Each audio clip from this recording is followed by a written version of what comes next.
GST গুচ্ছ ভর্তি পরীক্ষায় কেমন প্রশ্ন আসে, খুব কঠিন নাকি খুব সহজ?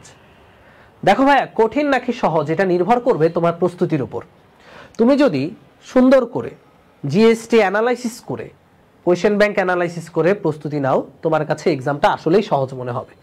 সো আমরা আমাদের যেই শেষ মুহূর্তে জিএসটি গুচ্ছ ভর্তি প্রোগ্রাম, এই প্রোগ্রামে সেইভাবে অ্যানালাইসিস করেই তোমাদেরকে কন্টেন্ট দিব এবং এক্সামগুলো নিব। 16ই ফেব্রুয়ারি অর্থাৎ ঢাকা বিশ্ববিদ্যালয় পরীক্ষার পরদিন থেকেই ক্লাস শুরু হবে এখানে। সো তোমাদের অপেক্ষায় রইলাম, ইনশাল্লাহ ভালো কিছুই হবে। সো আজকে জিএসটি ট্রিক্সে তোমাদেরকে একটা সুন্দর প্রবলেম আমি দেখাবো। এই ধরনের প্রবলেমগুলো অ্যাডমিশনে কিন্তু আসে, এটা একাধিকবার বিভিন্ন জায়গায় এসেছে। তো চলো প্রবলেমটাতে কি বলছে আমরা একটু দেখে নিই। বলছে পৃথিবীর ব্যাসার্ধ যদি কোনো কারণে হঠাৎ সংকুচিত হয়ে বর্তমানের অর্ধেক হয়ে যায়, তাহলে দিনের দৈর্ঘ্য কিরূপ পরিবর্তন হবে? ভাইয়া, পৃথিবীর ব্যাসার্ধ বর্তমানের কত হয়ে যায়? অর্ধেক। এটা মনে করো পৃথিবী, ঠিক আছে? তো সে সুন্দর করে ওমেগা কৌণিক বেগে ঘুরছে। দেখো ভাইয়া, ওর ব্যাসার্ধ অর্ধেক হোক আর যাই হোক, মনে রাখবা ঘূর্ণায়মান বস্তুর কৌণিক ভরবেগ সংরক্ষিত থাকবে। কি সংরক্ষিত থাকবে? কৌণিক ভরবেগ রৈখিক ভরবেগের মতো ঘূর্ণায়মান বস্তুর কৌণিক ভরবেগও কি থাকে? সংরক্ষিত থাকে। কৌণিক ভরবেগ সংরক্ষিত থাকে, এটাকে বলে কৌণিক ভরবেগের সংরক্ষণশীলতা। ঘূর্ণায়মান বস্তুর ক্ষেত্রে প্রযোজ্য। যেহেতু এটার উপরে বাহ্যিক কোনো বল প্রয়োগ করা হচ্ছে না, তার মানে এর কৌণিক ভরবেগ কি থাকবে? সংরক্ষিত থাকবে। তো শুরুতে এই পৃথিবীর ব্যাসার্ধ ধরো আর, পরবর্তীতে এই ব্যাসার্ধটা হয়ে গেছে r/2। তাহলে বলছে দিনের দৈর্ঘ্য কিরূপ হবে?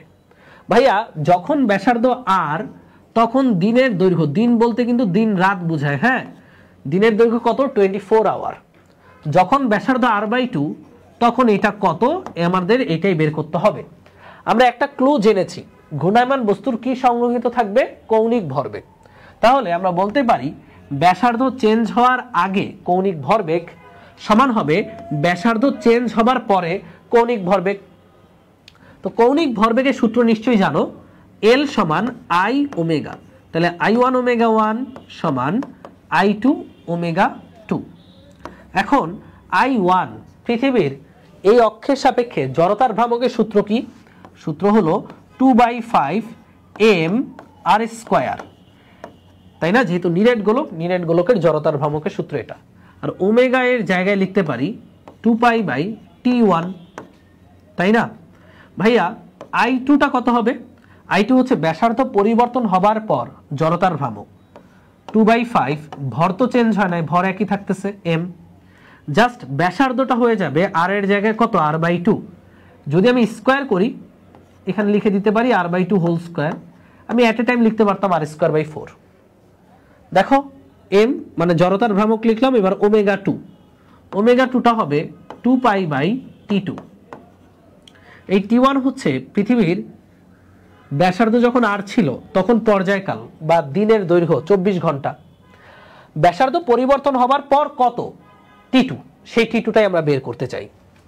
সেইবার দেখো সমীকরণের উভয় পক্ষ থেকে ভর তো আর চেঞ্জ হয় নাই, তাহলে 2/5m 2/5m কাটা, 2π কাটা, r² এখানে আছে, এখানেও r² আছে কাটা। তাহলে এখানে পড়ে থাকবে, দেখো তুমি যদি সমাধান করো তুমি এখানে পাবা 1/T1 আর এখানে পাবা 1/4T2। আমাদের দরকার হচ্ছে T2, সুতরাং T2 র মান হবে T1/4। T1 হচ্ছে আর ব্যাসার্ধ থাকাকালীন অবস্থায় পৃথিবীর পর্যায়কাল, সেটা 24 আওয়ার/4, তাহলে অ্যান্সার হচ্ছে 6 আওয়ার। তাহলে হঠাৎ যদি পৃথিবীর ব্যাসার্ধ অর্ধেক হয়ে যায়, তাহলে দিনের দৈর্ঘ্য কয় ঘন্টা হবে? দিনের দৈর্ঘ্য হবে 6 ঘন্টা। সো এই অঙ্কটা শিখাই কিন্তু মূল না, আমাদের বুঝতে হবে ঘূর্ণায়মান বস্তুর উপর যদি কোনো বাহ্যিক বল কাজ না করে, তাহলে বুঝতে হবে তার কৌণিক ভরবেগ কি থাকবে? সংরক্ষিত থাকবে। সো কৌণিক ভরবেগ এই টপিকটা কিন্তু অ্যাডমিশনের জন্য মারাত্মক গুরুত্বপূর্ণ। শুধুমাত্র কৌণিক ভরবেগই নয়, নিউটনীয় বলবিদ্যার কৌণিক পাঠটুকু অ্যাডমিশনের জন্য একদম ম্যাগনেটিক একটা জোন। সো এই পাঠটুকু ভালো মতো অবশ্যই পারতে হবে। কারো কনফিউশন থাকলে আমাদের যে জিএসটি প্রোগ্রামটা আছে, এই প্রোগ্রামের ক্লাসগুলো রেগুলার করবা, ইনশাল্লাহ তোমার প্রস্তুতি 100-100 হয়ে যাবে।